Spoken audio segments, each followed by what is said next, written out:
Welcome, my dear friends. It's great to see you. In case we haven't been introduced before, I'm Stephen Clements, a writer, a gamer, and an appreciator of big brain activities in general. On this channel, I perform dramatic story readings, I provide role-playing game and movie reviews, and I get to talk to interesting people. And in this episode, I'm going to be reading, but it's not going to be dramatic, and we are going to be hearing from an interesting person, but we're not going to talk to them live. Instead, what we're going to do is we're going to take a look at a book, Role-Playing Mastery by Gary Gygax. Yes, the Gary Gygax that helped launch Dungeons & Dragons and so influenced virtually all pop culture that came afterward, especially in the gaming arena, but also in the worlds of fiction, fantasy, sci-fi, and the movies. And the reason why I want to bring this book to your attention is that since I started this channel, I've had endless reasons to talk to creatives, review their work, meet up with them, discuss what they're doing, and offer my own contributions to the creative process. And I've done a heck of a lot of gaming in that time, and that reminded me of this book. Now, when I picked this up as a teenager, I was looking for tips and tricks on how to own any table I was at with my player character to make them so awesome that everybody just had to realize how amazing I was. But that's not what this book is. Let me read you the description on the back, and perhaps then you'll see why I think this is important for us to go over. Discover Ultimate Role-Playing Mastery. Now, for the first time, Gary Gygax, co-creator of Dungeons & Dragons and founder of TSR Inc., reveals his tips, tactics, and strategies for achieving true mastery in all role-playing games. Whether you're a novice or an expert, Role-Playing Mastery has much to offer. You'll learn to create your ideal character, improve group dynamics, help your group accomplish its goals, assess your opponents, build a more exciting campaign, and much more. There are even tips on how to take pieces from different game systems and combine them into an entirely new game that's perfect for you and your group. Everything you need is here to take you from good to better to best. Let Gary Gygax be your guide on the road to mastery. This book is the first step on that exciting journey. And so in this reading and review of this work, we're going to cover those topics, and really what they're focused on is making you a better gamer and a creator. Whereas teenage me thought he was just going to find ways to make his characters better, more powerful, and maybe to role play them better. In very high Gygaxian language, Gary teaches us what it is to be a better player, to run better games, to get involved in the hobby, to network, to coordinate, to create new additions to the corpus of what your hobby or field is involved in. So a lot of the messages that we're going to get out of this, you can apply this to any field, whether you're making movies, whether you're writing novels, role-playing games, or in sports. Everything that people do is in some way a community effort. And there's some fantastic lessons in here for how to do all of that better. I know I've learned a lot from it, and I figure you would too. So we're going to take it a little bit at a time. I'll share my thoughts at the end, and I would love to hear your thoughts, so be sure to include those in the comments below. Preface. What is mastery? Why read a book on role-playing mastery? If you have spent hundreds of hours involved in role-playing games, you might think you're a master already. Well, you are no doubt good at what you do and having fun at it, or you wouldn't still be doing it. But unless you're a part of a small, active minority, you have far more to learn than you imagine. In fact, even if you are already one of the so-called hardcore aficionados, many tricks remain to be learned, and the information that this book contains will be helpful. It is hoped, and I go so far as to assume, that interested but non-experienced individuals will read this work prior to beginning activity in role-playing games. This will save them from the fate that has befallen so many of their fellows in the past and turn them from role-playing game RPG participants into uninterested parties in the space of a few frustrating and/or boring sessions of play. The greatest enemy is improper use of the game vehicle for some purpose other than its intended one. Many games are mere pastime activities, but RPGs are enjoyable pursuits of a sought-after nature and are hobby-like, rather than pastime creations aimed at filling an otherwise empty period of leisure. While some games are aimed at rainy afternoons or social gatherings that might bring boredom, role-playing games are designed for and should be played under far different circumstances. Participants engage in the play of such games because they have an active desire to do so. This is because the games of this nature provide them with fun, excitement, challenge, social interaction, and much more on an ongoing basis. Knowledgeable estimates place the number of avid players of role games in the neighborhood of 3.5 million in North America, 5 million worldwide. That is a lot of players, and these are enthusiasts. These figures do not include occasional participants in role-playing games.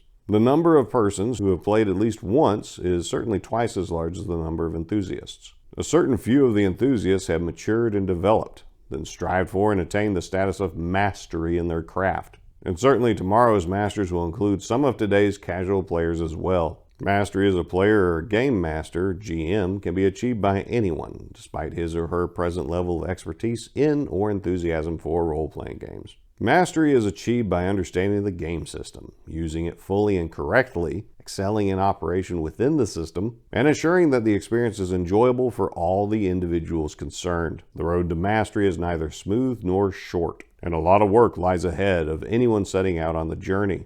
Some who do set out will not reach the final destination, but as will be demonstrated in this work, the journey itself is one worth taking regardless of how long it lasts. As it is with other kinds of mature amusements and diversions, so it is with role-playing games. The higher the level of play, the more enjoyable the game. Simply put, mastery of role-playing is not so much an effort toward individual excellence as it is a broadening of personal knowledge, contributing to social group activity and increasing the fun and excitement that stem from superior participation. This is when role-playing becomes captivating. When you master role-playing, you become immersed in an activity that is peerless among leisure time pursuits. Is it magic that strikes your fancy?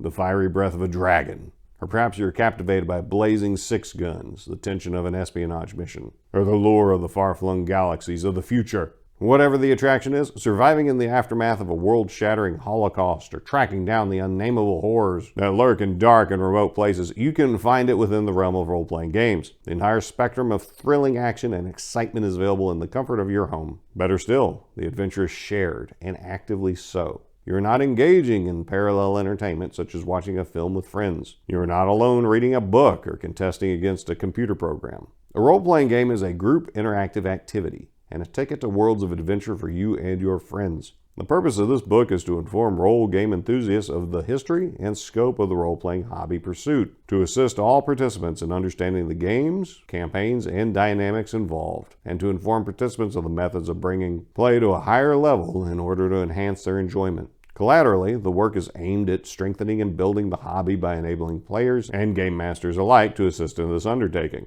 This book is, then, both a guide to better role-playing and a rough map of the territory that encompasses creating new approaches to existing games and design and development of new entries in the field. From the ranks of those who achieve role-playing mastery in the months and years ahead will come the next generation of game designers and authors who will use their RPG experience and their own original ideas to create a new crop of role-playing game systems. Others who achieve mastery will accomplish nothing more than giving themselves and their friends hour upon hour, perhaps a lifetime's worth, of the unique brand of enjoyment and excitement that results when an RPG is played the way it was meant to be played. That, in itself, is a prize that makes the long road to mastery well worth traveling. By picking up this book, you have taken the first step on that journey.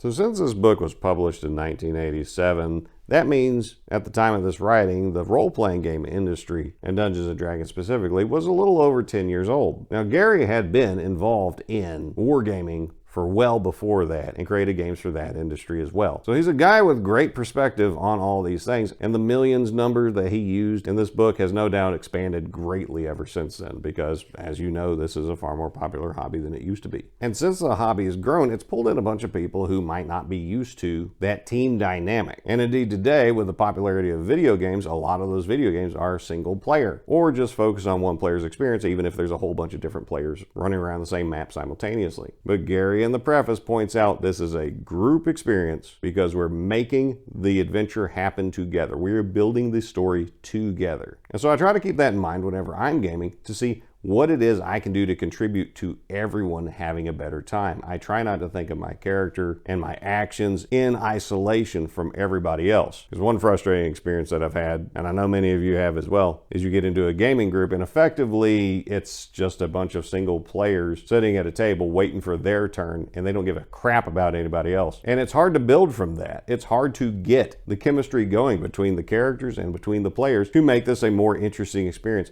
overall for everyone to contribute to it. When a single player video gamer shows up at a role-playing game table, is only interested in their character, they tell the DM what they want to do, they take their action, and they move right back into looking at their phone because they're bored and don't give a crap what anybody else is doing. To those people, I say you can get a much more entertaining experience by paying attention to the people around you. They can do interesting stuff, and y'all can do interesting stuff together. So I'd encourage you to look into that. That is a short introduction of what it is we're going to be talking about in the series on role-playing mastery.